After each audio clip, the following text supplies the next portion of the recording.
Ako tražite idealna mesta za odmor u dvoje, Kina nudi destinacije koje su pristupačnije od Sanje i bliže od Xinjianga, gde uz budžet od oko 600 juana po osobi možete doživjeti neverovatne trenutke.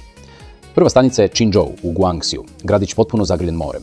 Ovde je voda kristalno prozirna, a ako imate sreće vidjet ćete i ružičaste delfine. Smeštaj sa pogledom na more košta svega 100 juana, a poseban doživljaj je konzumiranje tek ulovljenih morskih plodova direktno na ribarskom brodu. Za ljubitelje zimske idile tu je Hailuogou u Sichuanu, grad ušuškan u podnožju snežnih vrhova. Uz smeštaj od oko 80 juana možete uživati u kupanju u toplim termalnim izvorima dok posmatrate snegom prekrivene planine, što je savršen lek za umor. U provinciji Anhui, grad Ningguo krije predele koji podsjećaju na zemlju vila. Pored jezera Qinglong možete pronaći pansion za samo 80 juana, a šetnja kroz šume hiljadugodišnjih sekvoja pruža prizore kao iz bajke. Uz to, lokalna domaća hrana je izuzetno jeftina i ukusna.